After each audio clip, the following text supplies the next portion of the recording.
Bom, muito boa tarde a todos e a todas que estão participando desse nosso ao vivo aqui, para a gente poder conversar, e a nossa ideia aqui é ter um bate-papo bastante tranquilo aqui, como se nós estivéssemos num bar. Saudade de a gente poder frequentar um bar, né, Fernando?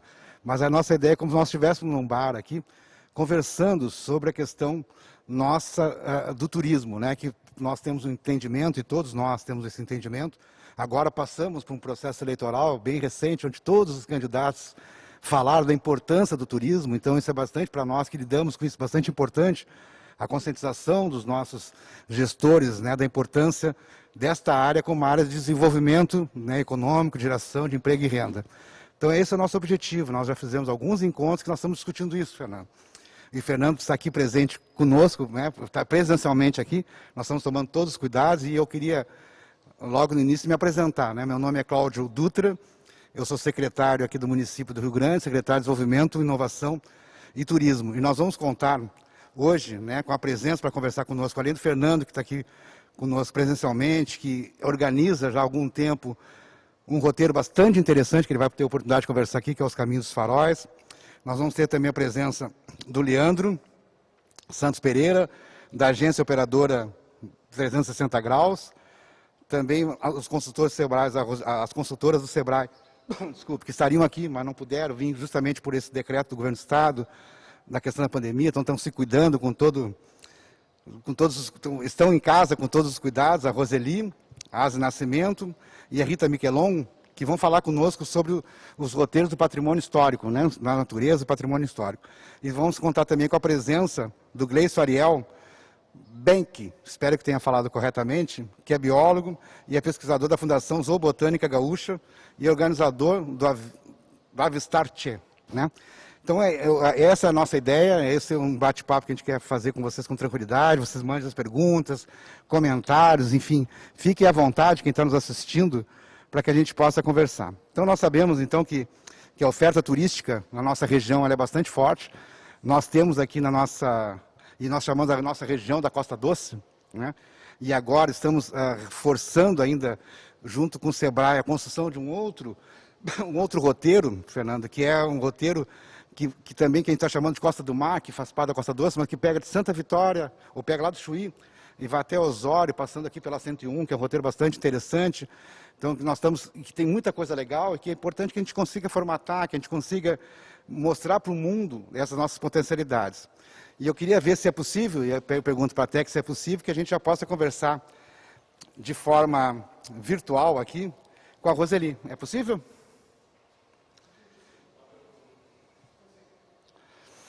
A Roseli, é possível? Eu enxergo ela daqui ou não? Tá. Eles estão me informando aqui, vocês vão pedindo, eu vou pedindo desculpa, porque a gente está fazendo um papo bem formal. Então, a nossa técnica está ali atrás, nós estamos conversando, estamos acertando, estamos todos acostumados. Oi, Roseli, boa tarde, tudo bem? Estou ativando o som, mano. Não está nos ouvindo, a Roseli. O outro está com o áudio fechado, Roseli.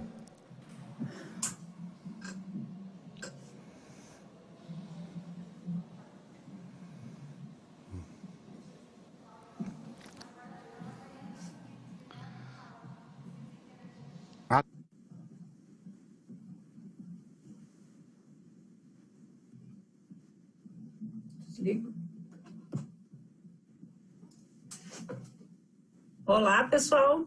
Boa tarde a todos. Estamos aqui, então, para conversar um pouquinho sobre turismo e sobre um pouco do projeto que a gente já desenvolveu há um tempo atrás.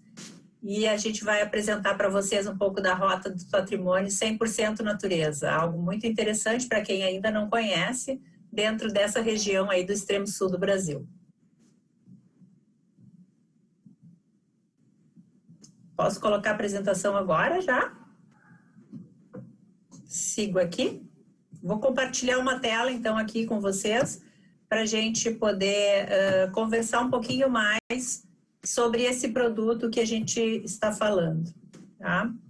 Já apareceu a tela aí? Tá ok para vocês a tela? Tudo certo? Tá ok a tela? Certo.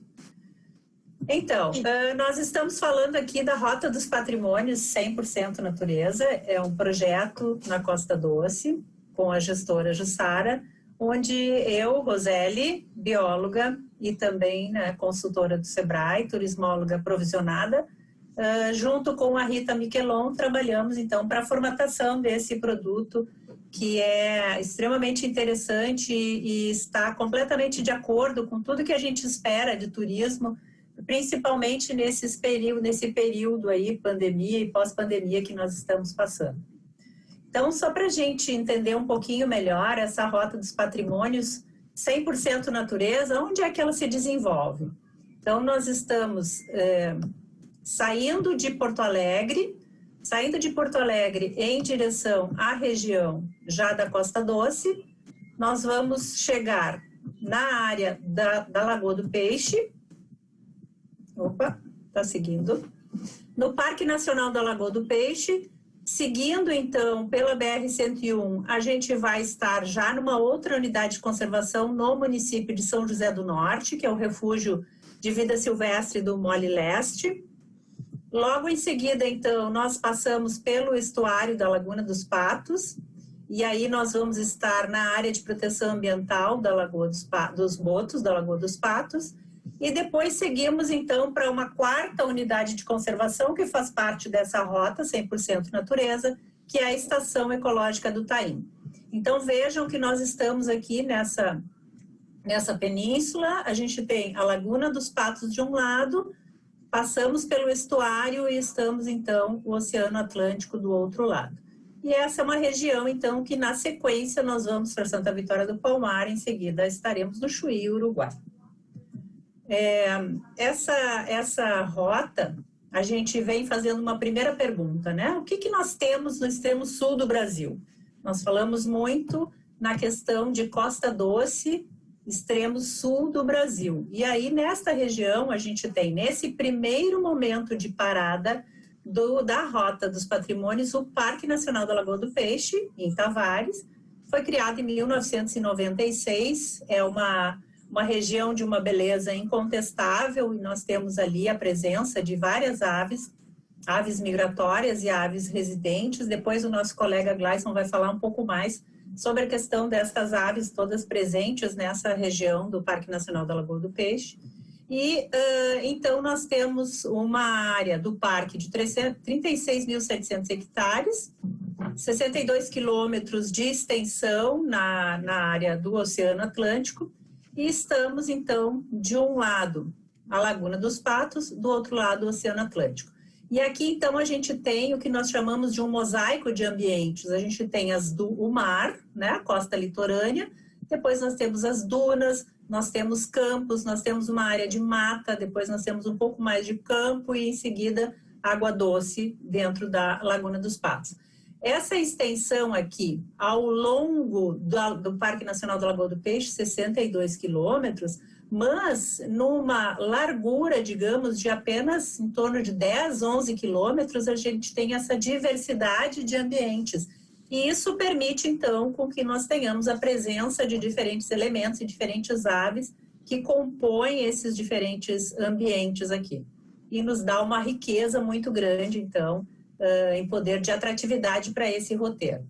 O Parque Nacional da Lagoa do Peixe tem reconhecimentos internacionais, são muitas instituições e são muitos grupos de trabalho que realmente estão nesta região para conhecer cada vez melhor esse ambiente, devido à sua riqueza.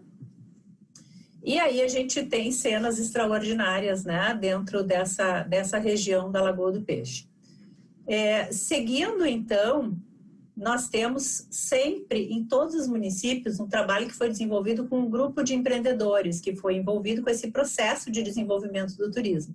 Não adiantaria nós termos, então, todas essas belezas naturais se nós não tivéssemos essa riqueza também do capital social, né? Da presença das pessoas, dos empreendedores que estão nesses municípios para poder desenvolver essas atividades em turismo. Então, é uma cadeia de turismo que se forma a partir desses empreendedores que estão envolvidos junto com o poder público de cada um dos municípios, né? Vamos seguir no mapa um pouquinho mais do que eu tinha mostrado antes, e aí chegamos no município de São José do Norte. E continuamos com a nossa mesma pergunta: o que que nós temos no extremo sul do Brasil, né? Nós temos lá na Costa Doce o Refúgio de Vida Silvestre do Mole Leste. Então, esse é uma unidade de conservação municipal, criada em 1996, que tem a presença de lobos e leões marinhos.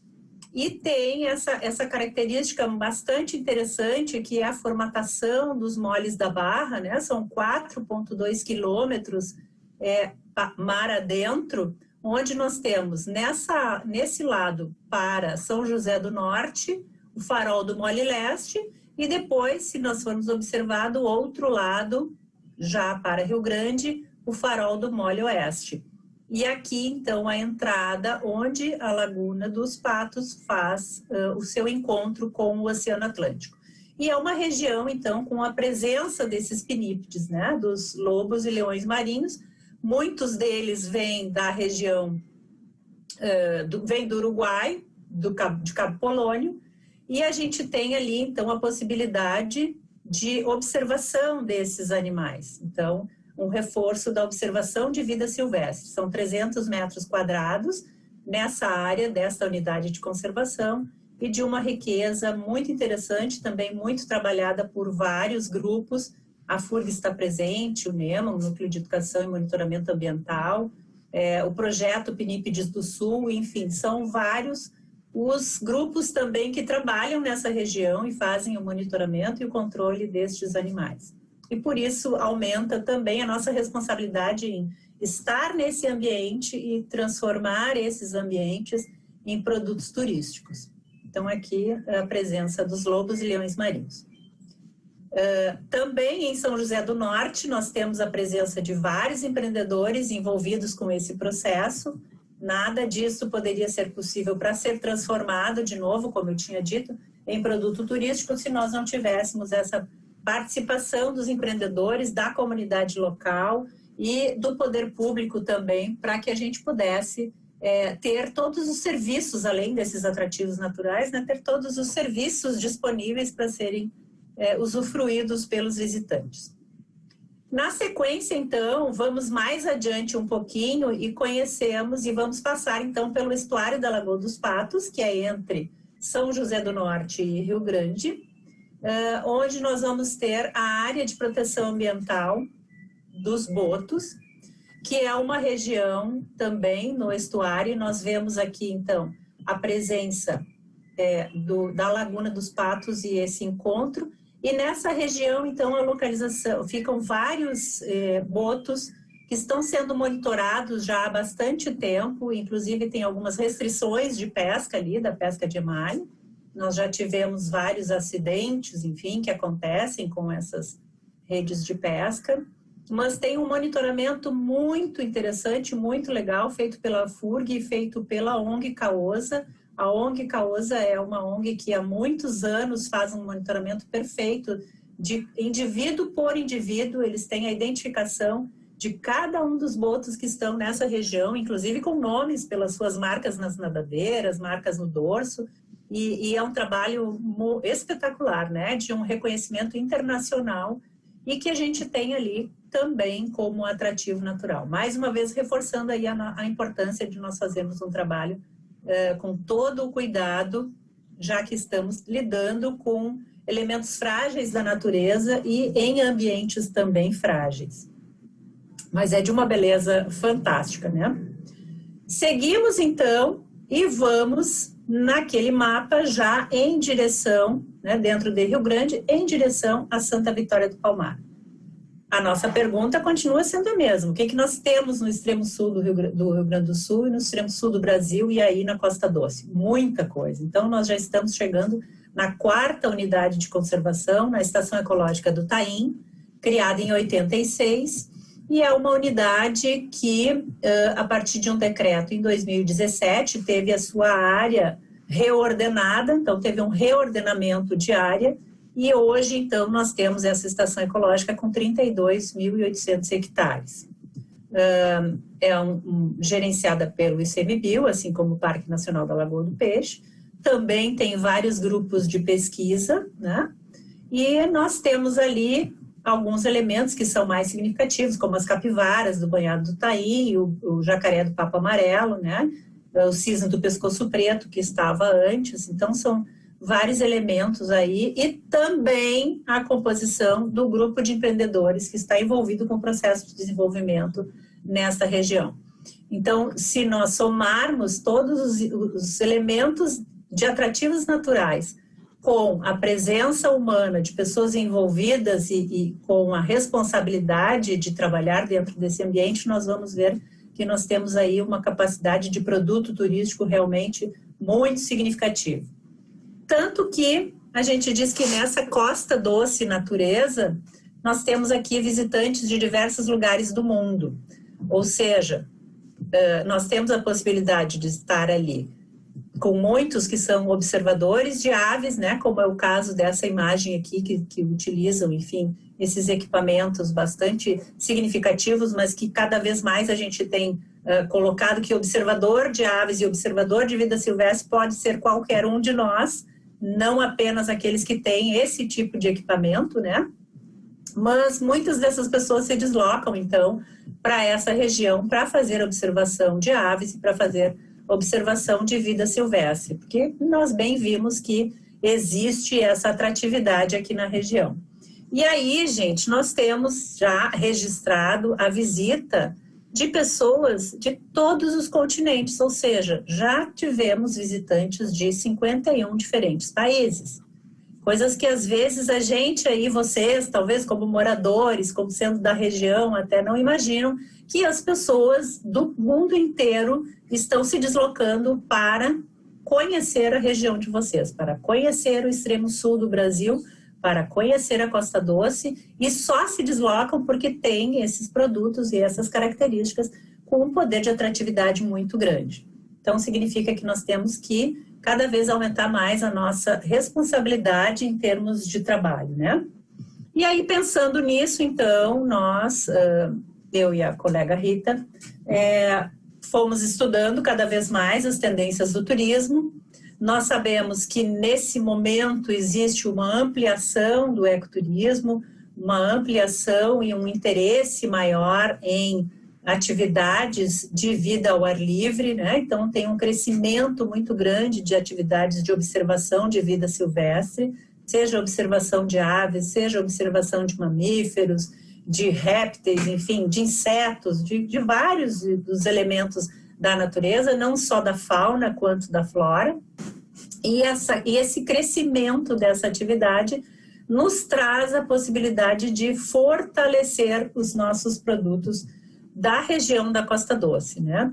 E nós temos ainda um desafio que é a possibilidade de implantação das trilhas de longo percurso, conectando aí as paisagens de todo o Brasil, literalmente do Oiapoque ao Chuí, né? Ligando através dessas trilhas de longo percurso. Então, na região do extremo sul, a gente ainda não fez essas trilhas, mas temos esse desafio para podermos conectar com outros estados brasileiros que já estão dentro dessas trilhas. De qualquer forma, nós queremos destacar muito que todo esse produto que nós formatamos, da Rota 100% Natureza, ela está diretamente vinculada aos conceitos de turismo sustentável, e aí vocês viram muito bem por que nós temos que trabalhar com turismo sustentável, com turismo responsável. Então não é uma região para se trabalhar turismo de massa. Nós seguimos as informações e as delimitações que estão nos planos de manejo daquelas unidades que já têm plano de manejo, tá? Então, as atividades que são feitas nestas áreas, tanto dentro das unidades de conservação como nas suas áreas de entorno, elas estão de acordo com o que diz o plano de manejo. E essas atividades nos permitem muito a prática da ciência cidadã. Ou seja, a gente consegue sim gerar uma quantidade muito significativa de dados, né? Muitas informações que vêm do cidadão comum que está visitando a região e que faz os seus registros de diversos elementos da fauna e da flora e que com isso nos ajuda a criar, a ter elementos, a ter dados para desenvolver ciência cidadã. Além disso, nos ajuda muito, sim, na questão da conservação da biodiversidade. Quanto mais nós tivermos conhecimento dessas áreas, quanto mais nós tivermos pessoas usufruindo com conhecimento dessas áreas, maior vai ser a nossa chance realmente de desenvolver projetos de conservação e de colaborar com a conservação da biodiversidade. E certamente nós queremos, através disso, ter na região desenvolvimento, emprego e renda, né? Nós temos a possibilidade de gerar esse desenvolvimento da região da Costa Doce, de ampliar o número de empregos e, consequentemente, gerar mais renda para essa região, que é de uma riqueza fantástica, que tem uma série de informações aí para nos entregar. E aí, só para finalizar aqui, então, colocando para vocês que dentro dessas tendências de turismo e do mundo, nós trabalhamos esse projeto como sendo um primeiro produto da região sul, ou seja, dos estados de Santa Catarina, Paraná e Rio Grande do Sul, que inclui os 17 ODS, né? Que é uma agenda 2030 da ONU e que permite que as ações ali desenvolvidas dentro do roteiro estejam de acordo com esse pacto global que foi feito para a Agenda 2030 e que nós temos aí orgulho de dizer a vocês que esse é um dos únicos produtos dentro dessa cadeia que está dentro dos ODS, tá? Então, um pouquinho para vocês terem uma palhinha aí do que é a rota dos patrimônios 100% natureza. Eu vou descompartilhar minha tela e em seguida a colega Rita entra aqui para continuar e conversar um pouquinho mais com vocês. Obrigada, um grande abraço. Rita, pode compartilhar. A Roseli, então, que é uma consultora do Sebrae, falou para nós todos aqui da importância que tem esse turismo da natureza, e que é mais importante, Fernanda, que eu sempre digo isso, né? Não adianta, a natureza é uma coisa que se as pessoas desmancharem, vem uma vez só e nunca mais vem. Então, por isso a importância da preservação da natureza, fazer um turismo com cuidado. E a Rita nos falou a Roseli nos colocou dessa importância que tem, falou para nós aqui, nós gaúchos, né, nós que moramos no extremo sul, eu tenho absoluta certeza que mais de 90% das pessoas não conhecem tudo isso que foi colocado, que é muito legal que a gente possa, ao invés de pegar um carro, né, e sair para outros estados ou para outros locais, a gente poder dar uma conhecida aqui na nossa região, porque isso também vai ajudar a gente poder estar desenvolvendo.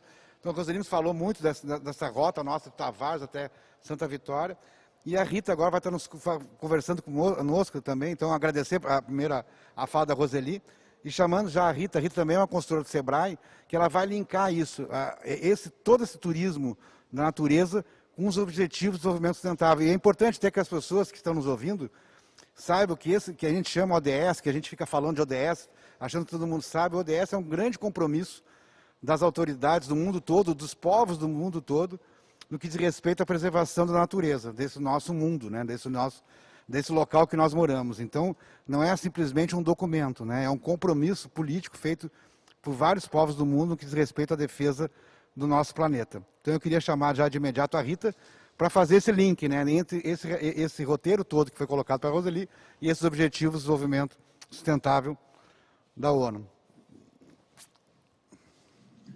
Boa tarde a todos. Me chamo Rita Miquelon, sou turismóloga, consultora do Sebrae já há alguns anos e formatei junto com a minha colega Roseli esse produto. Então, vou falar um pouquinho para vocês do conceito do produto, né? Ela já falou, né, dos atrativos principais deste produto.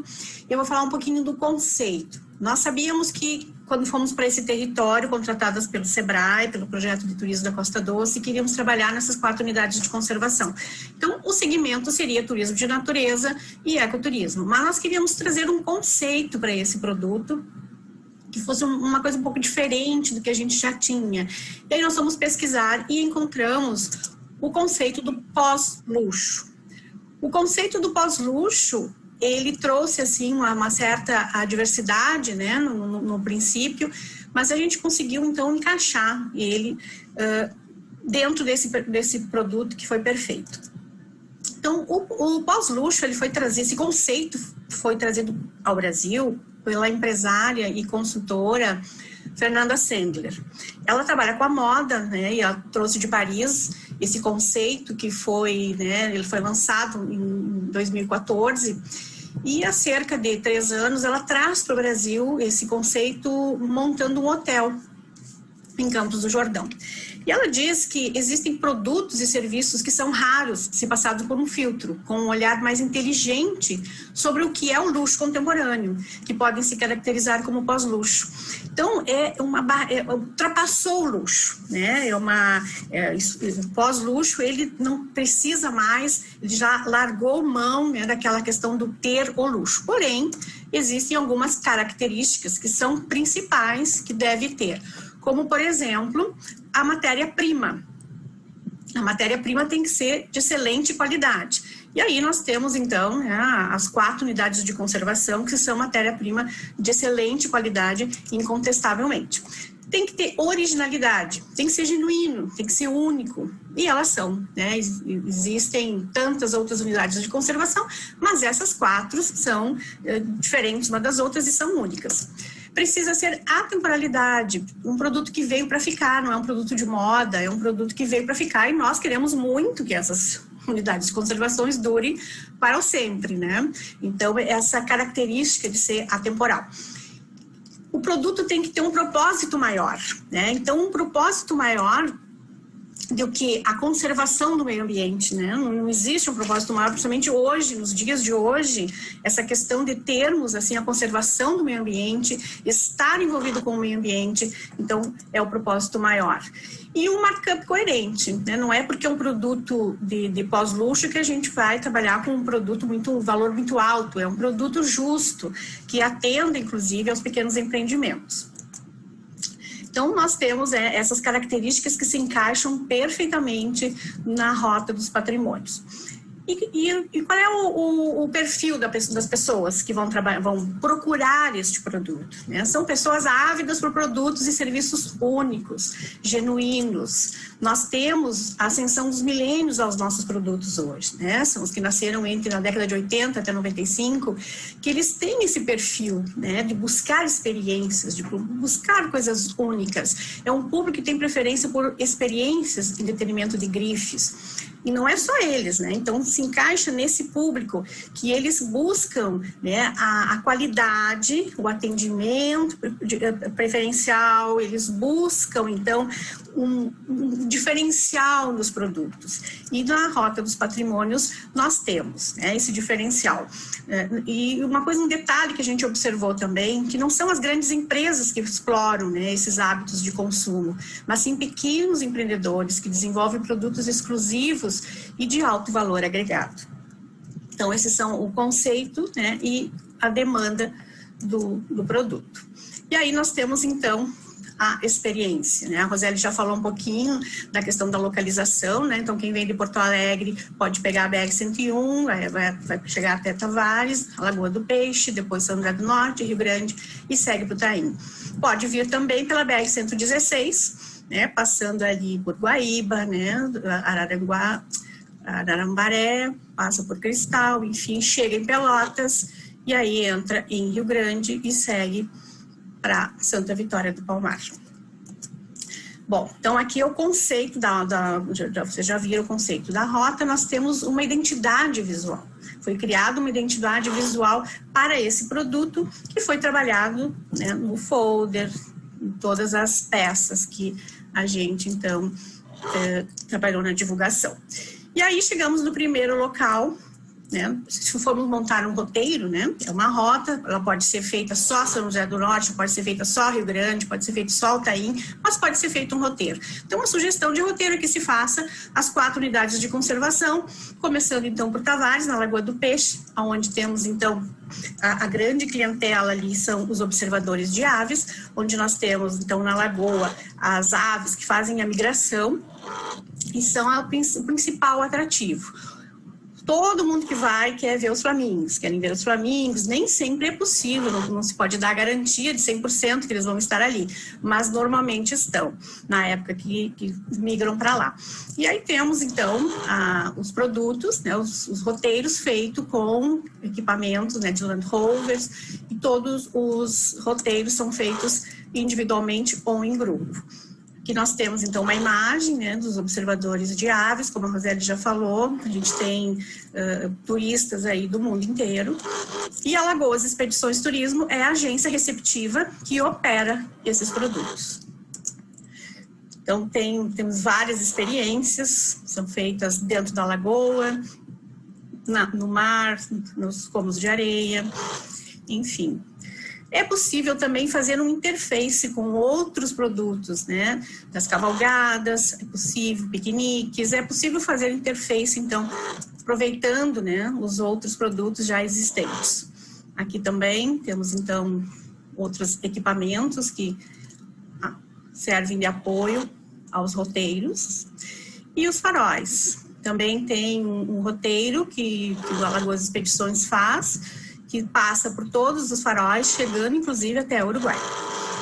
Bem interessante também, pode ser aclotado. E também é um local onde as pessoas gostam muito de fazer e-books, né, de casamentos, aniversários, formaturas, ficam muito lindos.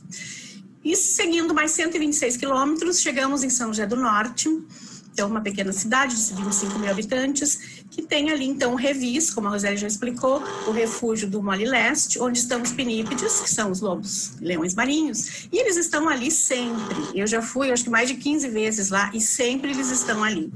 Eles ficam ali. A população, ela altera um pouco, mas sempre eu encontrei, e acho que ninguém foi ali e não chegou a encontrar, né, só em períodos assim, extremamente diferentes. E eles estão ali, então, para serem observados. E é possível observar, então, através, navegando, né, no canal, é possível, se chega próximo ali, é bem interessante, ou é possível caminhando, então, nos moles, para poder observar. E eles estão ali, né, bem quietinhos, olhando para a gente, posando para foto. Bem interessante. Então, aqui também, né, se pode, esse mole, ele tem 4 quilômetros, é possível caminhar os 4 quilômetros ou não. Se os clientes quiserem, os turistas quiserem ficar, né, no início do Mole Leste, é possível também, existem, só que eles estão, a população maior está mais ao fundo, então é interessante que se caminhe até o fundo do Mole Leste. E é possível fazer interface, então, com o turismo cultural. São José do Norte é uma cidade bem antiga, ela teve um episódio bem interessante na Guerra dos Farrapos, onde Bento Gonçalves invadiu a cidade e a população lutou contra Bento Gonçalves e conseguiu né, vencer. E Dom Pedro II chamou, então, de Muito Heroica Vila, porque foram muito corajosos de, então, não deixarem, né, de permitir que Bento Gonçalves invadisse a cidade. E aí se faz, então, existe um roteiro cultural que faz por vários pontos, né, vários locais, vários atrativos turísticos dentro do centro histórico. E aí, também, é possível trabalhar com a pesca esportiva. Essa região é uma das melhores do sul do Brasil para se trabalhar a pesca esportiva. Existem várias embarcações, é possível, inclusive a pesca oceânica. Então se faz uma interface. A Laguna Sul Turismo é a agência receptiva que faz todo esse trabalho, né, com os passeios, com o recebimento dos turistas, faz toda a logística para receber os turistas. E aí também faz, né, os passeios para avistamento dos botos. Como a Roseli falou, existem cerca de 92 botos nessa região, todos eles monitorados pela CAOSA, que é a ONG que faz esse monitoramento já há muitos anos. Todos eles têm um nome, é bem interessante a história. E o guia está capacitado, inclusive foi capacitado, os guias foram capacitados por essa ONG, né, por essa CAOSA.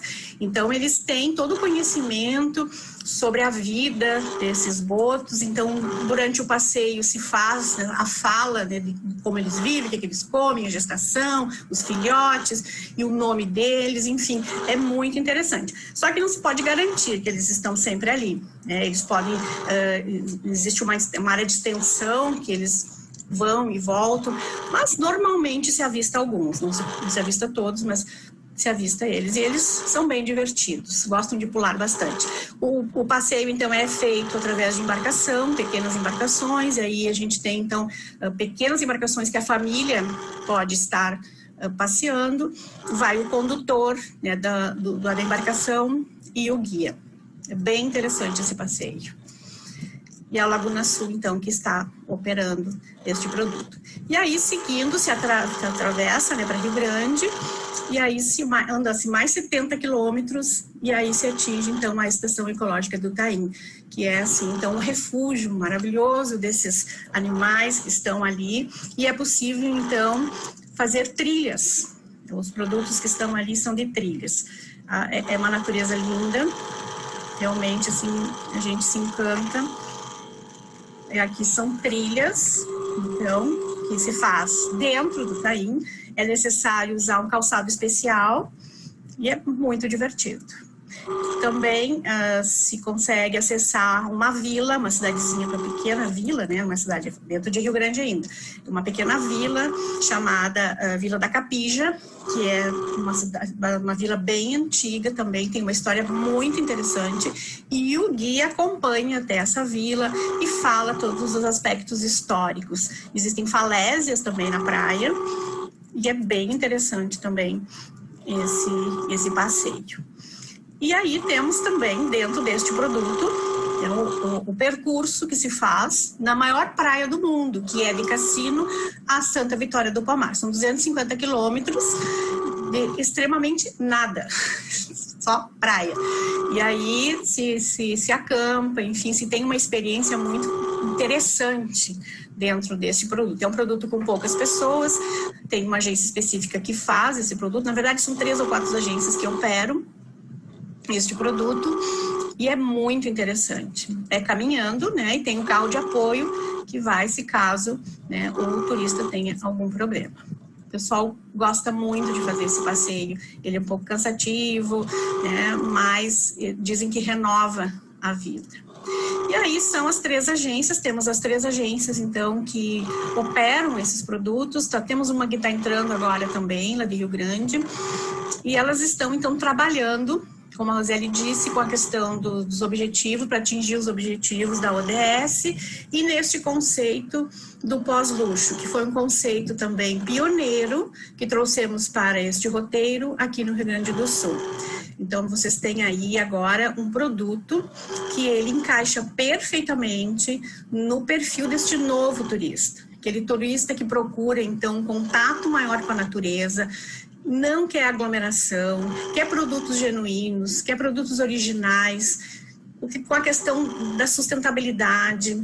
E aí vocês têm, então, um perfeito produto para comercializar, para as agências que estão me ouvindo, para os turistas que estão me ouvindo, não vão se arrepender de fazer esse passeio, ele é fantástico. E está na Costa Doce Gaúcha, extremo sul do Brasil. Muito obrigada. Muito obrigado, Rita. Nós vamos conversar aqui com o Fernando, mas antes, o Fernando é responsável aqui pelo Caminho dos Faróis, nós vamos bater um papo aqui mais presencial, uma conversa, a gente vai fazer um bate-papo melhor, né? No vídeo sempre é muito ruim. Mas antes disso, a gente queria fazer um comercialzinho aqui, mas eu acho que é importante que todo mundo conheça, né? É um vídeo que foi feito pela agência Eco 360, que é a caminhada no Parque Nacional da Lagoa dos Peixes.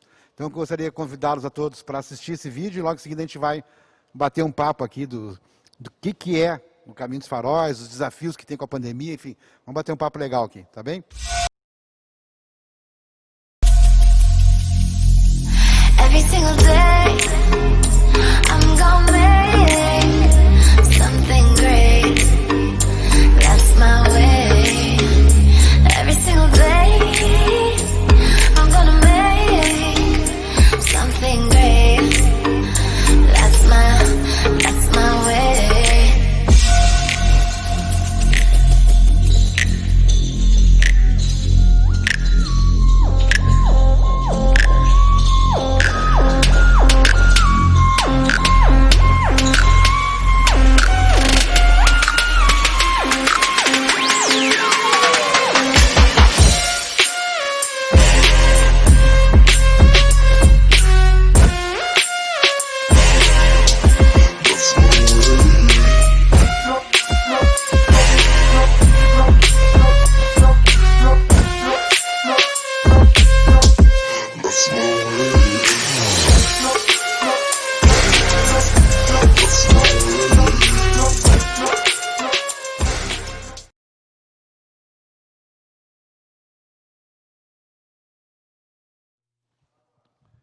Bom, pessoal, então aqui, como a gente tinha comentado no início, conversar um pouco com o Fernando aqui, eu queria abordar contigo 2 assuntos que eu acho que são importantes neste momento. Primeiro, que tu contasse para nós, para quem está nos assistindo, o que é esse roteiro Caminhos Faróis, ou o que são esses roteiros Caminhos Faróis, como é que tu teve essa ideia, como é que se organiza, enfim, nos explica um pouco sobre isso. E já vou emendar perguntas, se quiser falar já junto. Esse desafio todo que nós estamos sofrendo neste ano de 2020, né, para todas as áreas, e especialmente para as áreas que vocês atuam mais. Como é que vocês se preservaram, vocês conseguiram realizar trilhas ainda esse ano, e tem previsão para realizar ano que vem, todos esses cuidados que vocês estão tendo. Mas vamos começar com uma parte mais leve.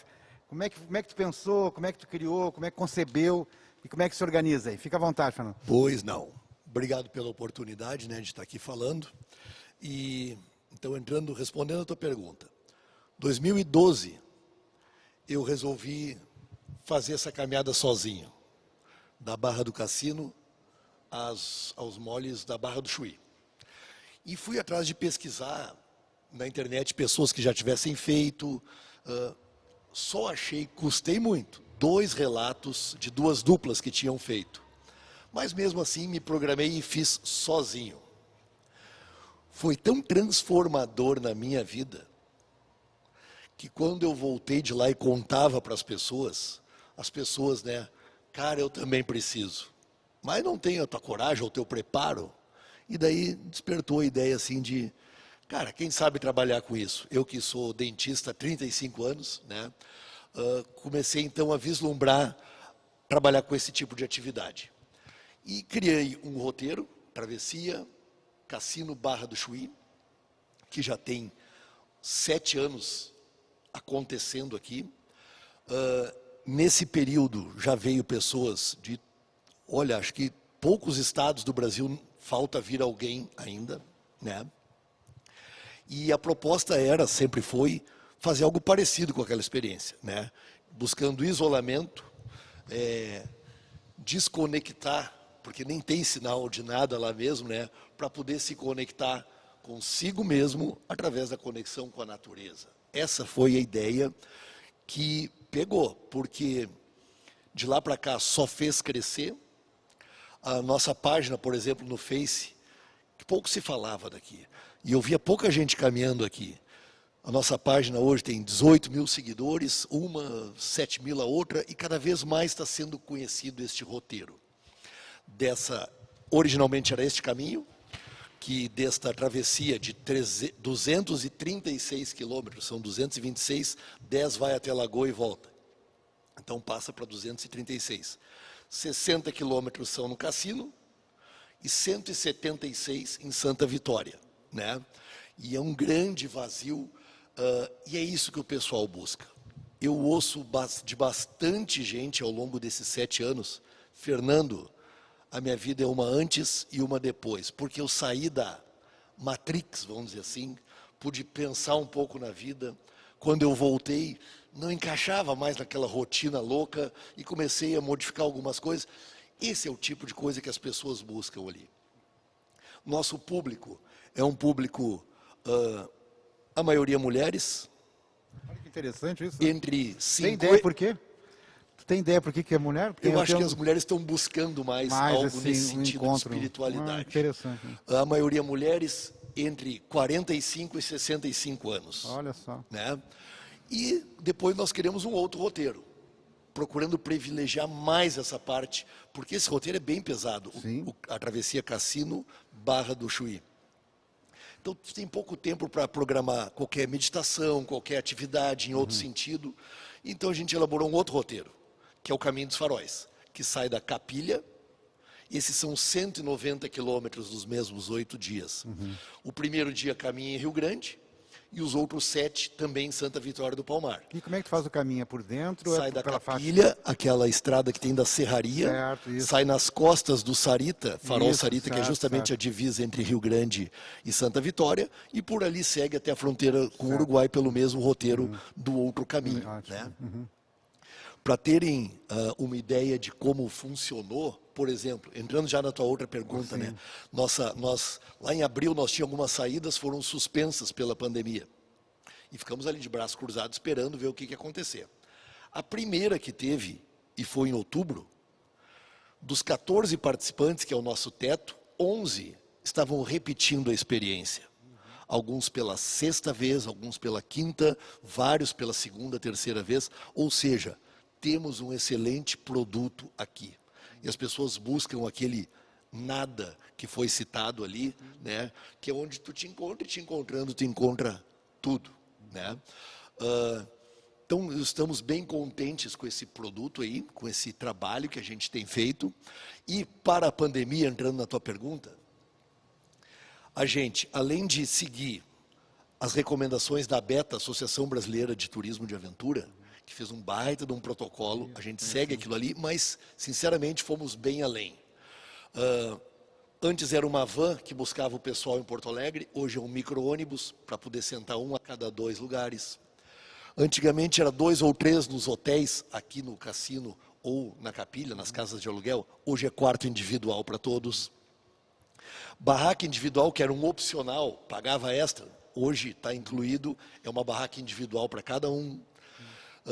Na van a gente já distribui um joguinho com talheres, que vai ser o mesmo toda a caminhada, caneca, e um escudo facial, porque a gente mapeou em zonas de mais ou menos risco. Van, máscara.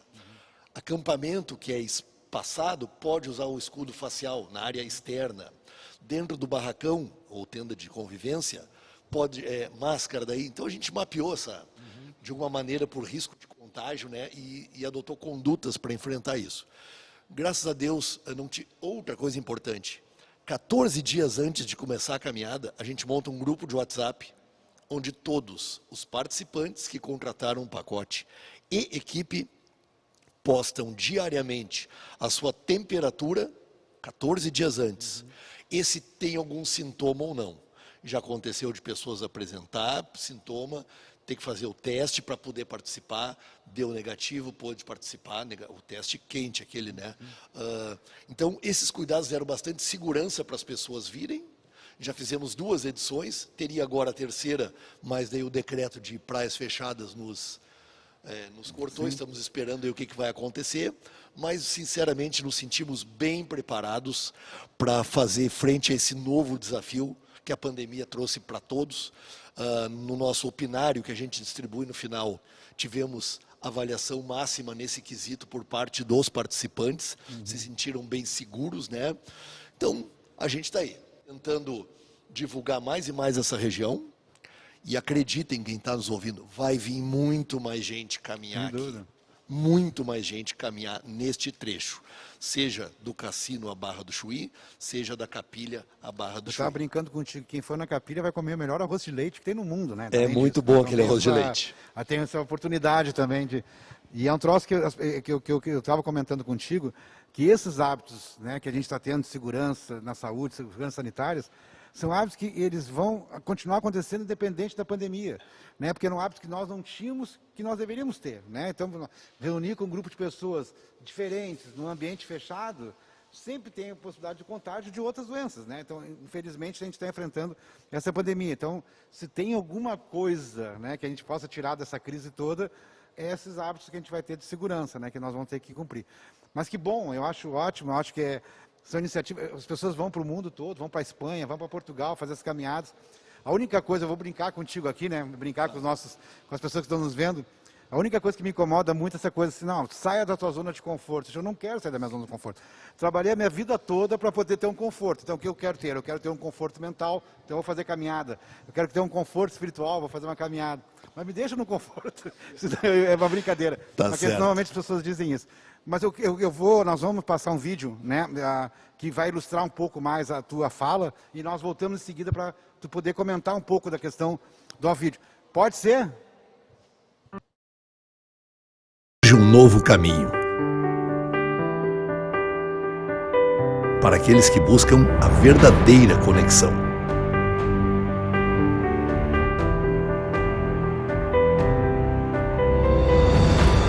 Oito dias de caminhada em uma bela e pouco explorada região no sul do Brasil. O Caminho dos Faróis.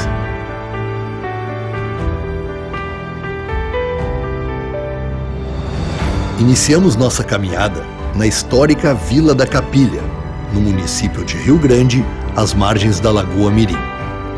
Seguimos pela região da Estação Ecológica do Taim e por ali chegamos ao litoral do Rio Grande do Sul. Em uma imensa praia deserta, rica em história e belezas escondidas, no município de Santa Vitória do Palmar. Mas este lugar mágico precisa da nossa ajuda. Ali existe lixo de todas as partes do mundo, trazido pelas marés. Uma boa oportunidade para uma boa ação. Vamos dedicar parte de um dos dias para recolher e dar o destino correto a este material?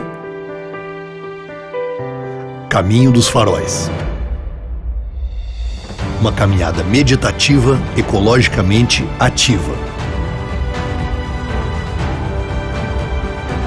Um caminho de peregrinação desvinculado de qualquer religiosidade, mas repleto de espiritualidade. Para aqueles que buscam, na integração com a natureza, na meditação e na ação, melhorar a si e ao planeta. Caminho dos Faróis.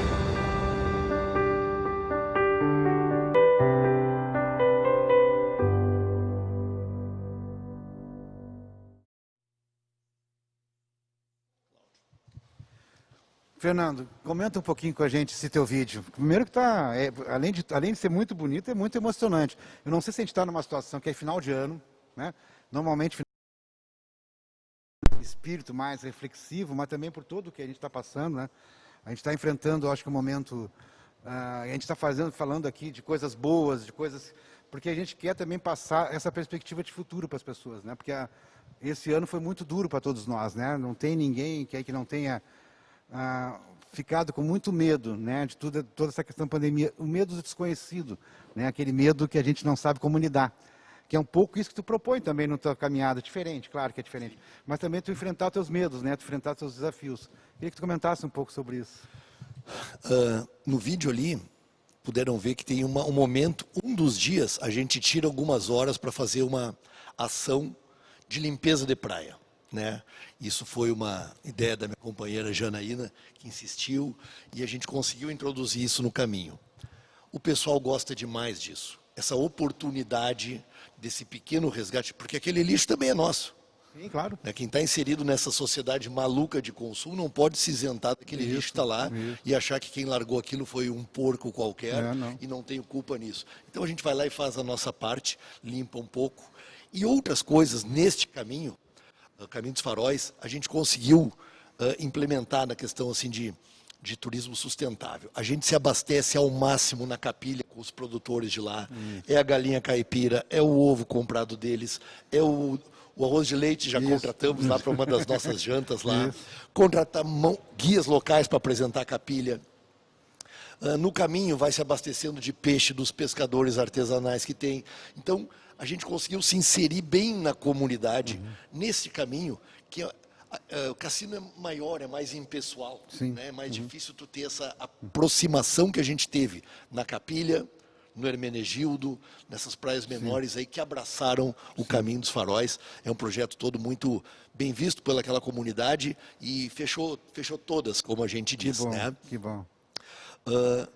E o que tu falou ali desse momento, né, de emoção, e falou de tentar passar coisa positiva, tirar alguma coisa de positiva, eu vejo pelo efeito que produz na vida das pessoas esse retiro de 8 dias da situação normal, em termos de reflexão, e traz um reflexo positivo. Tu imaginas um planeta inteiro em retiro muitos meses. Quem já estava num se tocar de, cara, não é por aí, vai acelerar o processo e muita coisa boa vai vir. Claro que não dá para fazer omelete sem quebrar ovo, então tem toda essa parte econômica que é triste, eu sei, mas talvez olhando para trás, daqui a 50 anos, olha como melhorou a coisa depois daquilo. Né? Que é o que a gente busca nos retiros, nas caminhadas de longo curso. Caminhada de longo curso e espiritualidade andam assim. Muito juntos, né? Tá aí o caminho de Santiago de Compostela, que é o mais conhecido deles, mas cada vez mais as pessoas buscam isso nos caminhos da natureza, como esse aqui. Isso. Eu conheci também lá em Portugal, eu tive a oportunidade em Portugal no passado, com o pessoal aqui do nosso CTG, que foi a apresentação. Nós conhecemos também o Caminho de Fátima, também, que é muito interessante, as pessoas caminhando no meio da cidade, aquela cidade, é um pouco diferente, mas aquela cidade maluca, e as pessoas caminhando, enfim, buscando o seu eu, né? Mas que bom, Fernando. Eu tenho uma dúvida aqui, eu queria te perguntar, não só no Caminho dos Faróis, mas, enfim, para qualquer tipo de outra atividade, qual um desafio que se tem? Quem é que participa disso? Tem alguma idade? As pessoas têm que estar com condicionamento físico bem adequado? Tem alguma possibilidade, né? Teve até uma pergunta que veio, tem alguma possibilidade de termos uma acessibilidade para as pessoas portadoras de deficiência, ter algum tipo de roteiro como esse? É bem inclusiva mesmo, mas é uma dúvida que eu tenho, e tu conhece mais esse assunto para poder falar. Possibilidade existe, né? Eu falando pela empresa Caminho dos Faróis, né? Sim. Eu não estou... eu quero seguir com esse público. Sim. Né? É bem difícil lá a questão, até para quem está muito condicionado, Sim. é difícil prestar assistência, não faltar nada lá no meio do nada, Sim. Uhum. sabe? Então, montar uma barraca chuveiro, uma barraca banheiro, refeição para toda essa turma, reabastecer de água, atender as questões médicas que acontecem, bolha, torções, não é fácil.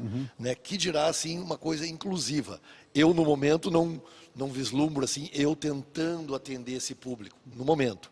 Mas tomara que apareça, possível possível sempre é, né? Mas o desafio é bem grande ali. Não, eu acho que é um desafio que a gente tem que... Economicamente é interessante, porque, né, nós temos um público grande, né, de pessoas que são portadores de algum tipo de deficiência, mas eu acho que tem como inclusiva mesmo, acho que fica um desafio na nossa live de alguém pensar, temos alguma alternativa para esse tipo de situação, né? Como é que a pessoa pode vir buscar a sua espiritualidade, possa ter um desafio que ele possa enfrentar, enfim. Mas eu queria continuar conversando contigo, mas ver com o pessoal da Tex, a gente já pode também chamar nosso próximo convidado, que agora eu me perdi aqui, mas parece que eu já vou achar o nome dele. Acho que é o Leandro. O Leandro, nosso biólogo. A gente já podia chamá-lo também para poder conversar conosco. Não é o Leandro, não, é o Gleison, né? Que é Gleison o nome, né? Então eu que me confundi, peço desculpas aqui. É o Gleison, que ele é biólogo, pesquisador da Fundação Zoobotânica e também é organizador do Avistar Tchê. Então ele vai falar um pouquinho conosco sobre isso, né? Sobre o que é o Avistar Tchê e como que a prática da observação das aves na Costa Doce impacta o turismo. Acho que também é bem legal.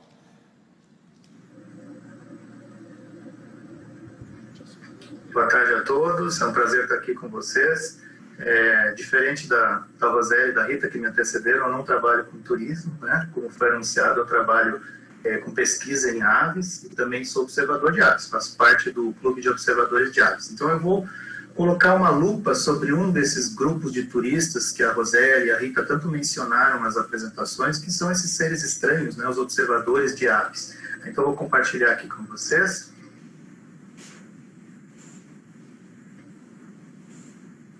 Espero que estejam vendo a tela. Tá.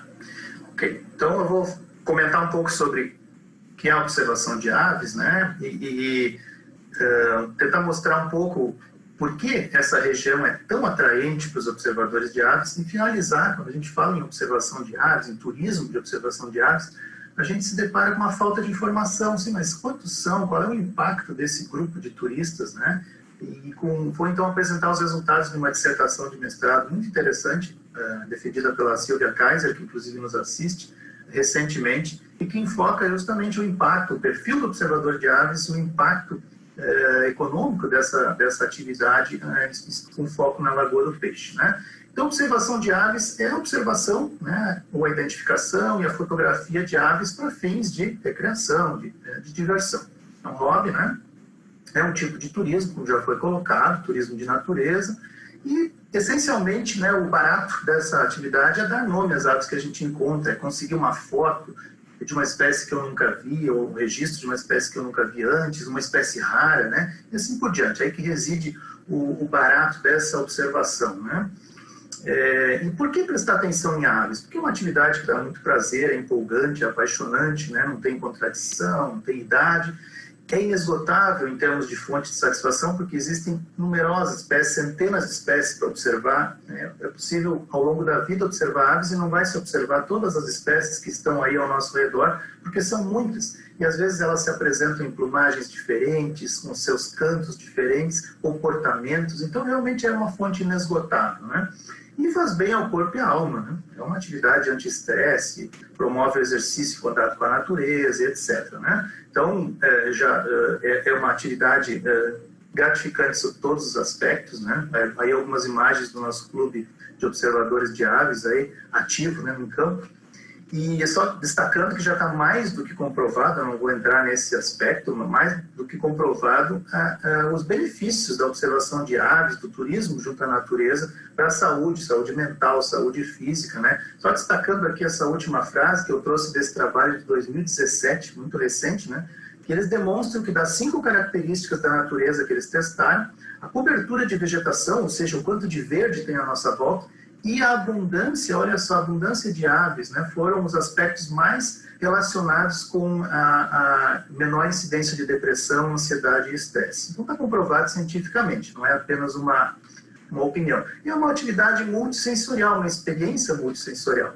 Né? Quando a gente lembra que cada ave tem uma ou muitas vozes diferentes, é que é possível distinguir as diferentes espécies pelo seu som, então a gente extrapola a parte da observação ou da fotografia e entra, né, nesse outro mundo sensorial que é da audição, né, do reconhecimento das espécies pelas suas vozes, acrescentando aí uma nova dimensão a esse passatempo, a esse hobby, né? E é possível observar em bandos, né, como a gente vê aí na Barra da Lagoa do Peixe, a foto da direita, né? Ou é possível desenvolver essa atividade sozinho, né? É uma escolha que se pode fazer, né? E quem são esses observadores de aves? A gente não pode falar num observador de aves, não é um grupo homogêneo, né? E eles se distinguem, os observadores, muito conforme a motivação, o que motiva eles a observar aves, o nível de dedicação à atividade. Tem pessoas que se dedicam muito, que são aficionadas, fanáticas, e outras que têm isso como uma atividade eventual, né? Nós temos também diferentes experiências. Tem pessoas que não querem passar de um certo nível de experiência na identificação, na capacidade de identificar as espécies, e outras que querem ir a fundo, né? E até também eles se distinguem, esses grupos de observadores de aves, ou os observadores, se distinguem até pela motivação, pela disposição para contribuir com esforços da conservação, entre outros aspectos, investimentos, né? A gente falou, a Roseli mostrou os equipamentos aí, até nisso também, né? A disposição de despender dinheiro para exercer essa atividade. Então, existem os observadores casuais, aqueles que, ao longo de uma viagem que não é voltada para a observação de aves, também observam aves, né? Então, eles não fazem viagens específicas, como a maioria das vezes não, mas durante o seu turismo, em qualquer lugar, levam seu binóculo, sua câmera fotográfica e observam casualmente aves, né? Tiram um tempinho, digamos assim, do seu turismo para observar aves. Os novatos, os iniciantes, que buscam sempre o apoio de observadores mais experientes, né? Então eles tendem a procurar grupos. Tem os intermediários, como os clubes de observadores de aves, que se organizam, né? E têm uma atividade mais frequente e mais organizada entre si, né? Colaborativa, digamos assim. E tem os avançados, muitas vezes gostam de sair sozinhos ou em grupos pequenos, né, que buscam algumas espécies muito particulares e então às vezes não se misturam tanto em bandos, né? Então é uma gama muito grande. E hoje a gente tem aí muitos tipos de apoio para esse tipo de observação. Tem o Wikiaves, que é para compartilhamento de fotos, o eBird para compartilhamento de registros, e vários outros que estimulam a atividade, que permitem então que esses observadores fiquem em contato, compartilhem seus registros, mostrem os resultados das suas saídas, né? Então, são muitos recursos que existem aí no mundo virtual para observação de aves, né? Hoje, de uma maneira muito crescente. E aí a gente pode olhar também as aves, não só como um passatempo, o benefício dele, mas também como um ave negócio, uma forma de negócio, né? Movimenta valores substanciais, principalmente em outros países, mas aqui no Brasil também começa a alavancar um turismo realmente bastante expressivo, né? A gente poderia falar também em valor estético das aves, valor para a conservação e para a ciência. A Roseli falou da ciência cidadã. Realmente, os observadores de aves, não sendo cientistas, contribuem com informação científica valiosíssima para que a gente conheça e conserve melhor nossas espécies e nossos ecossistemas. Poderíamos falar em valor cultural, mas eu queria me ater um pouquinho ao valor econômico, porque eu acho que tem mais a ver com o que está sendo proposto aqui, né? Então, o turismo de observação de aves pode trazer desenvolvimento e sustentação econômica para lugares remotos ou marginais, com poucas alternativas de outros tipos, né? Não é o caso de muitas das áreas que estão sendo colocadas aqui, mas pode ser o caso de alguns pontos específicos dentro dessa rota, que não tem outros atrativos, mas que as aves constituem sim um atrativo, né? Pode contribuir para reavivar lugares decadentes também, isso tem sido observado em vários lugares do mundo. Promove o capital rural, isso é interessante, dá para agregar, né, a experiência no mundo rural, né, seja na hospedagem, na alimentação, ou como a Rita colocou, passeio a cavalo. Então ela promove esse capital rural, né, e pode contribuir para a reabilitação de áreas degradadas. Então, realmente o turismo de observação tem esse impacto. E aqui só para trazer um exemplo, não é a nossa realidade ainda, eu friso esse ainda, né, mas estamos perto de chegar nisso. Aqui, um observador, um cientista se deu o trabalho de compilar, de calcular quanto o aparecimento de uma espécie, de um indivíduo, de uma ave, que é essa aí, é uma ave que não ocorre aqui, lá num lugar dos Estados Unidos onde ela nunca é vista, ela apareceu lá. E como atraiu muita atenção de observadores, muitos observadores foram atrás para tentar observar essa ave, porque era uma chance única dentro dos Estados Unidos, né? Então se calculou o impacto, foi de $233 mil que um indivíduo, não uma espécie, um indivíduo movimentou, né, quando apareceu por alguns poucos dias, eu friso, alguns poucos dias, num lugar dos Estados Unidos, inclusive como dá para ver aí na foto, bem habitado. Então, tem essa capacidade de mobilizar, não é um turismo de massa, mas tem capacidade de mobilizar, né, em cima de registros raros, aí, uma grande quantidade de pessoas, né? Então, aqui só para ter uma ideia, são 43 milhões de observadores de aves nos Estados Unidos, né? E no Brasil tem crescido muito nos últimos anos, muito. Mas o que torna essa região, então, tão atraente para os observadores de aves? Por que as pessoas têm tanto interesse? Bom, a Roseli e a Rita já deram boas pinceladas sobre isso. Mas, fundamentalmente, aí dá para ver nessa imagem, essa nuvem de pontos pretos que se vê aí ao fundo, não são mosquitos, né? São aves migratórias que vêm para a região especificamente por causa das condições que elas encontram ali, únicas, para passar parte do seu ciclo anual, do seu período de vida, e antes de voltarem para se reproduzir lá no hemisfério norte. Então são aves que fazem evoluções, então ver uma cena dessas, aves, bandos de milhares de aves dançando no céu, é uma experiência única e realmente atrai muita gente, né? Outra questão que a gente tem que colocar é a diversidade de espécies, a variedade. Eu não vou para observar 5, 6, 10, 15, 100 espécies, eu vou para observar. Só no Parque Nacional do Lagoa do Peixe, por exemplo, são mais de 300 espécies já catalogadas, então não é pouca coisa, né? E as aves migratórias, que já foi destacado aqui, são uma presença marcante em todo o território, né? Então elas são, sem dúvida, uma das alavancas, né, que atraem observadores de aves, porque é um dos principais pontos de concentração na América do Sul de aves migratórias, que fazem migrações espetaculares, de longa distância, né, vindo às vezes de lá do Ártico, né, do outro polo, né, até aqui e às vezes seguindo adiante. Por quê? Porque essa região está numa rota, numa das rotas principais de migração do mundo, que é a rota migratória atlântica, movimentando muitas espécies. Nós temos 24 espécies migratórias, pelo menos, que ocorrem regularmente, e algumas outras que não migram, né, dessas aves que vivem nesses ambientes com lodaçais, com beira de praia, beira de lagoa, tão típicos do nosso litoral, né? Então, as aves formam essas concentrações espetaculares que só podem ser vistas aqui na nossa costa, em especial na Lagoa do Peixe, mas também na Praia do Cassino, em vários pontos da nossa praia, né?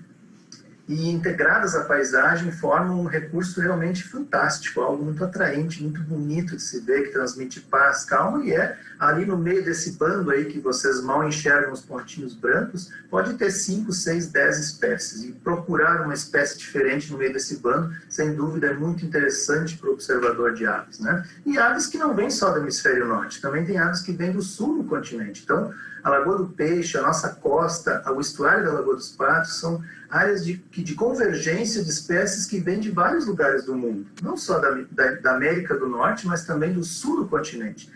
E essas vêm no inverno, ao contrário das aves da América do Norte, que estão aqui no verão. Então, nós estamos tratando de uma região que tem atrativos o ano inteiro, atrativos ornitológicos, vamos dizer assim, o ano inteiro, né? Se eu quero ver essas espécies que aparecem na tela agora, eu vou ter que ir para essa região no inverno.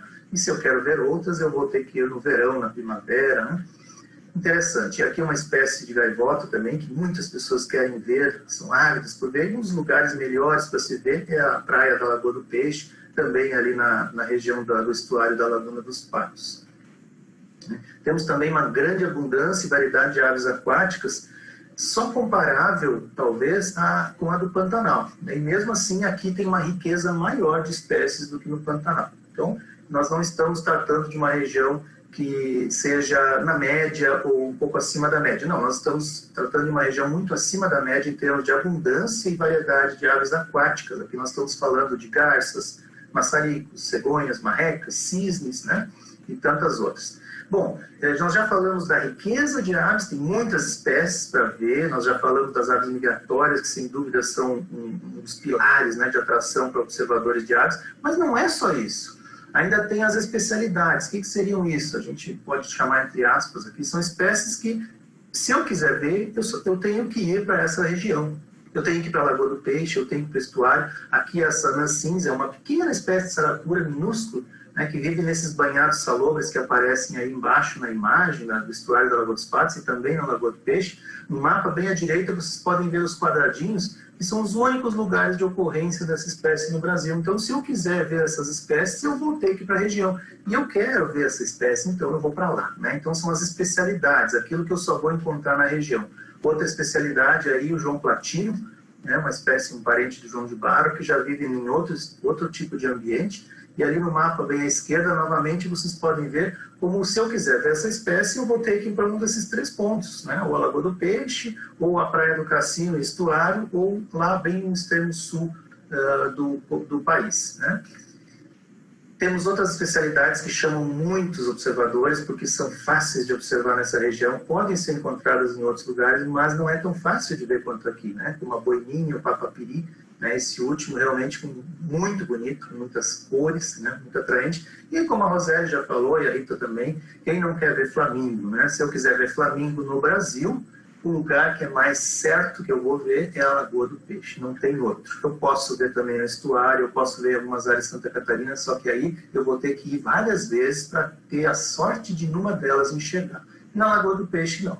Ao longo de todo o ano, né, o número variando um pouco de indivíduos, eu vou ter essa espécie para observar. Então é uma especialidade também, né? Muitos observadores, sim, viajam para ver essa espécie, viajam do sudeste, do norte, do nordeste do país, para ver essa espécie, porque não tem oportunidade em seus estados. E também não precisam ir à Argentina ou à Bolívia para ver essa espécie, né? Podem ver aqui.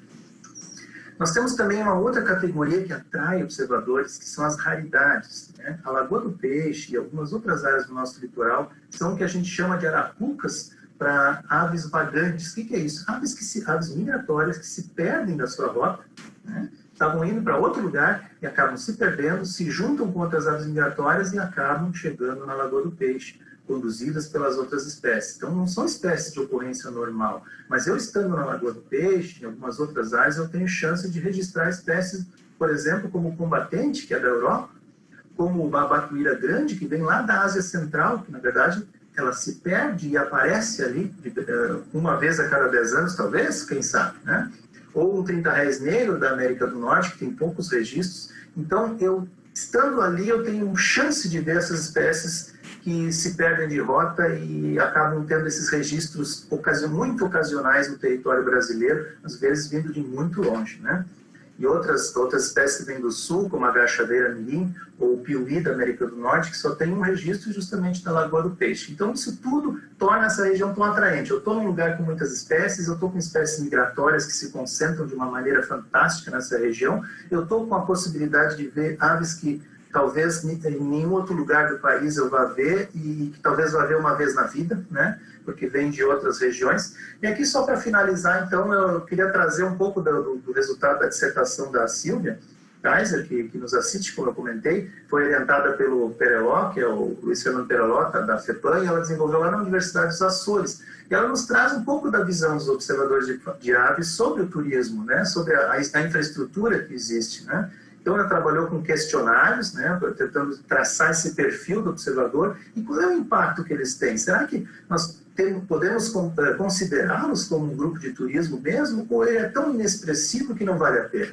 É isso que ela tentou mostrar. Então, olha só, um público, infelizmente, ainda muito masculino, né, mas as mulheres estão aumentando nesse grupo, felizmente. Um grupo de turistas, a maioria com curso superior, na faixa dos 41 aos 74 anos, aos 70 anos de idade, mais ou menos, né?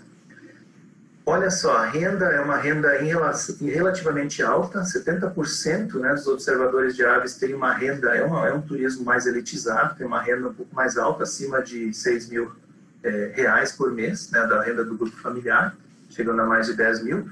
Né? A maior parte é trabalhador de serviço público-privado, setor público. Eu não vou entrar em detalhes, mas eu acho que é interessante consultar essa dissertação, porque ela é um primeiro estudo, um estudo de casos sobre esse grupo de turismo, né? A maior parte dos turistas brasileiros é do Sudeste e do Sul, já estou terminando aqui do profil, né? E olha só, eles procuram várias coisas, né? Não só fotografia de aves e observação, mas o contato com a natureza e outras motivações para observar aves. E aqui interessante, olha só, uma boa parte é um turista especializado, né? Uma boa parte não tem outros interesses, mas também tem 43% desse universo que procura outras coisas. Está aí uma oportunidade, como a Rita comentou, para agregar outros serviços, outras atrações à sua visita à região, né? Então, existe sim um bom perfil, boa quantidade de observadores de aves que também vão ter interesse em outras atividades. É uma atividade crescente, né? Que o último ano da visita à Lagoa do Peixe, a gente pode ver que está crescendo,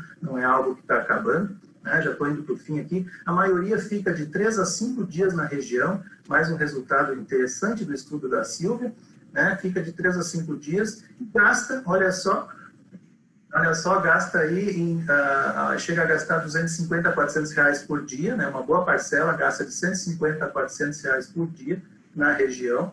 Então, não é uma atividade inexpressiva, desprezível, pelo contrário, né? E aqui uma percepção, né? Eu vou focar para terminar aqui só nas estruturas deficitárias que eles levantaram, né?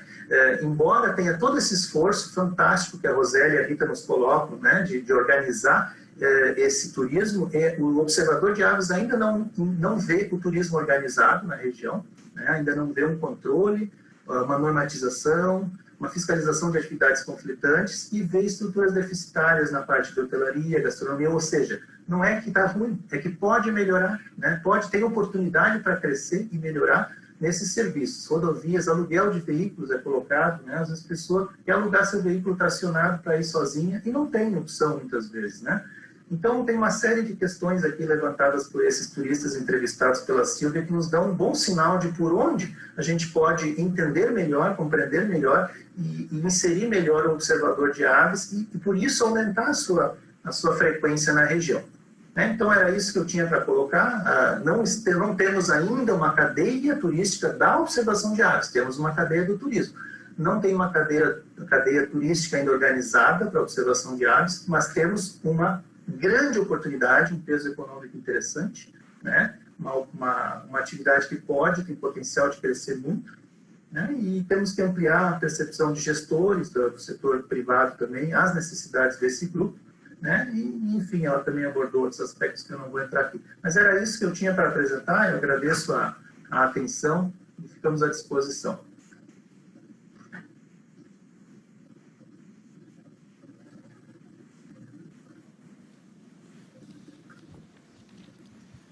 Bom, muito obrigado mesmo, Gleison. As informações foram extremamente valiosas. Eu queria rapidamente, antes da gente fazer o nosso encerramento com o Fernando, convidá-los para poder assistir 2 vídeos. São vídeos curtos, mas são bem legais e que o pessoal possa ver. É o vídeo sobre a savana dos Pampas e também o tranque da lagoa da agência Eco 360. Vamos passar esse vídeo para entusiasmar esse povo todo que está nos assistindo. São imagens belíssimas aqui, ok?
Bom, eu queria, agora que nós estamos caminhando para o fim, né, da nossa apresentação, eu queria agradecer muito a presença, né, das pessoas que por vídeo estiveram conosco, a Rosélia, a Rita, o Gleison, a ti, Fernando, muito obrigado mesmo. O teu trabalho, eu acho que motiva todos nós. Eu queria te passar a palavra aí, para te poder passar, né, falar um pouquinho mais sobre o Caminho dos Faróis, mas não só sobre o aspecto econômico, mas esse aspecto está colocando da importância por conta da espiritualidade, principalmente nesse momento que a gente está vivenciando aí, nossas vidas. Fica contigo essa palavra de considerações finais aí, e te agradecendo mais uma vez. Muito obrigado mesmo pela tua presença. Não tem nada que agradecer, eu que agradeço a oportunidade de estar falando disso aqui, e reitero isso, sabe, que eu tinha falado. A importância de vez em quando, na vida de qualquer um, sair fora da esteira giratória de hamster que a gente vive. Sabe, a gente não se dá conta às vezes, e quando vê, passou 1 ano, passou 10 anos e eu já estou de cabelo branco e o que eu queria fazer. Então, a importância desses retiros, tantos buscam em da gente aqui, turismo de essas trilhas de longo curso na natureza, sabe, que permite esse se dar conta, às vezes, cara, isso aqui já não é para mim, passou, eu estou por outra, sabe, que às vezes tu precisa sair do teu, não digo da zona de conforto, porque dá para ter conforto nessas aventuras, mas sair daquela rotina para se dar conta, né?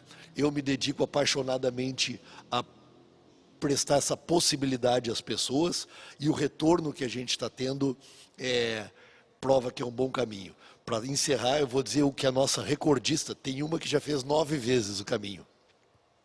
E ela diz uma coisa que eu acho que diz tudo, né? Ela diz assim: Fernando, todo o ano eu digo que eu não venho mais, mas passam uns meses, eu sinto uma saudade de mim que eu tenho que vir. Ótimo, saudade de mim, sabe? É ótimo, né? Então eu acho que isso aí dá para dizer o que... E tu estava me dizendo, né, que tu já teve participantes de 15 anos e participantes de 80 anos. De 80 então, anos. Qualquer pessoa tá apta, desde que tenha muita força de vontade de poder estar participando comigo. Exige um certo preparo, mas Sim. também a gente tem apoio. Tem pessoas que dizem assim, eu não tenho condições, eu vou para caminhar só de manhã. porque os veículos de apoio passam, Sim. né? 2 vezes durante o dia, e se precisar mais, Sim. mais 2 é de certeza. Então as pessoas conseguem administrar o seu cansaço e acompanhar um roteiro desses. Muito obrigado mais uma vez, Fernando. Eu que agradeço. Eu queria aproveitar esse momento, porque a gente está em final de gestão aqui também, sabe, Fernando? Então, aproveitar esse momento também para agradecer ao Sebrae, com muito carinho mesmo. É um grande parceiro, é um parceiro que, como vocês viram aí, essas atividades, eles são parceiros das prefeituras como um todo, das agências da iniciativa privada, porque organiza não só a área de turismo, mas principalmente no nosso caso aqui a área de turismo, que é uma área que todo mundo vê um potencial muito grande, mas na hora do investimento ele não é tão grande assim, né? Então o Sebrae sempre está lá cutucando os prefeitos, cutucando os secretários, da importância que a gente tem que ter nesta área tão fundamental para a economia, mas também para o desenvolvimento pessoal, né? Que as pessoas possam desenvolver cada vez mais a questão usando essa atividade do turismo, né? As viagens sempre são muito boas, a gente aprende muito, Sempre, as trilhas sempre. são sempre muito boas, enfim. Toda vez que a gente se encontra com pessoas diferentes é muito bom, a gente agrega conhecimento. Então eu queria fazer esse agradecimento público ao Sebrae, a Jussara que está aqui conosco, ao Ciro lá em Pelotas, enfim, que é para nós esse reconhecimento da importância que tem nas nossas políticas públicas aqui nessa área do desenvolvimento, principalmente na área do turismo. E o Sebrae, Fernando, ele vem ousando, principalmente o Sebrae aqui da região sul, ele vem ousando. Ele está ficando cada vez mais besta, como a gente diz lá na minha cidade, né? Mas vem ousando e ele está, agora falando mais sério, ele tem buscado trazer para a nossa região eventos que agreguem muito valor. E nós todos estamos falando, né? Isso tem aquelas palavras-chave no mundo. Agora a palavra-chave virou inovação. Tudo é inovação. Mas nem tudo é inovação, né? Nem tudo é inovação. E quando as pessoas pensam em inovação, é isso que eu queria dizer, pensam em tecnologia, não, uma trilha pode ser inovadora, né? Então, o que é a inovação? E o Sebrae está trazendo aqui para a região sul um grande evento, que tem a pretensão de discutir isso. Como a inovação ela pode servir para o desenvolvimento da nossa região. Então, esse evento é o Insight. Eu queria chamar as empresas, pessoas para participarem junto com o Sebrae. Na organização desse evento, é um grande evento que vai acontecer aqui na nossa região. E nós vamos passar um vídeo, né, aqui, um vídeo publicitário, eu posso chamar assim, deste evento. Mas queria já de antemão te agradecer muito, Fernando, agradecer a todas as pessoas que ficaram até agora nos assistindo. Muito obrigado mesmo. E um Feliz Natal, um grande Ano Novo, e que todo mundo continue se cuidando para que essa pandemia possa passar o mais rápido possível. Muito obrigado.